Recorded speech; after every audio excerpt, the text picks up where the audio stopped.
এইভাবে কাটাকুটি করা যায়। তাহলে 5 দিয়ে ভাগ করার নিয়ম কি?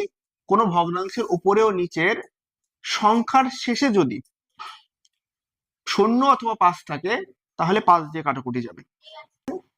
এই ভগ্নাংশটার শেষে কত আছে দেখেন, এই সংখ্যাটার শেষে কত আছে? 0। এই সংখ্যাটার শেষে কত আছে? 5। তাহলে এই সংখ্যাটা আমার এত কিছু দেখাচ্ছে দরকার নেই, এটা কত দিয়ে ভাগ যাবে? কত দিয়ে কাটাকুটি যাবে? হ্যাঁ, এই দুটোই কত দিয়ে যাবে? কাটাকুটি করার মূল নিয়ম কি? এই সংখ্যাটা যত দিয়ে দিতে হবে আমাকে এই সংখ্যাটাও তত দিয়ে ভাগ দিতে হবে, তাই তো? কিন্তু আমি কি শিখলাম?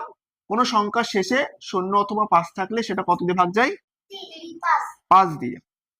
এই যে 30, এর শেষে কত আছে? 0। এর শেষে কত আছে? 5। তাহলে আমরা অলওয়েজ এটাকে 5 দিয়ে কাটতে পারবো, আমাদের দেখার দরকার নেই এটা কত ভাগ যাবে কি যাবে। এখন আমরা কিসের নামটা বলবো? 5-এর নামটা পড়বো। 5 ছক 5 পাঁচা, তাহলে সমান সমান কত হয়ে গেল? 6/5। ঠিক আছে, তাহলে 5 দিয়ে কাটাকুটি করার একটা নিয়ম আমরা শিখলাম। আরেকটা অঙ্ক আমরা পাতাই, 45/50। ঠিক আছে, 45/50। তাহলে এটা আমাদের কত দিয়ে ভাগ যাবে? 5 দিয়ে ভাগ যাবে। দেখো, তাই তো, এটা আমাদের কত দিয়ে ভাগ যাবে? 5 দিয়ে ভাগ যাবে। কিভাবে 5 দিয়ে ভাগ যাচ্ছে? কারণ এর সংখ্যা শেষে 5 আছে, এর সংখ্যা শেষেও 0 আছে, বা এরকমও থাকতে পারে 45/55। 45/55।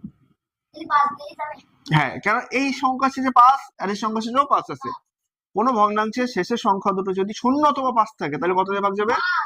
5 দিয়ে। 5 11 5 9 45, তাহলে কত হয়ে গেল? 9/11, তাই তো?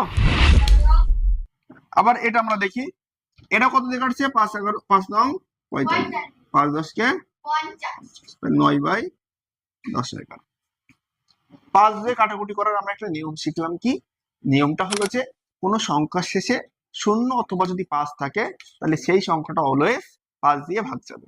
এই যে রুলস, এই নিয়মটা শুনতে যতটা মজা লাগছে, অঙ্ক করার সময় এই নিয়মটা যদি মনে না থাকে অঙ্কটা তত বেশি কঠিন মনে হবে। এই জন্য আমাদের উচিত এই নিয়মটা ভালো করে মুখস্থ করা বা ভালো করে জানা এবং প্র্যাকটিস করা। আমি কিন্তু প্র্যাকটিস শিট তোমাদের দিয়ে দিচ্ছি, এই প্র্যাকটিস শিট গুলো প্র্যাকটিস করলে আর 5 দিয়ে ভাগ করা বা 5 দিয়ে কাটাকুটি করার এই জিনিসটা আর ভুল হবে না। তাহলে আমরা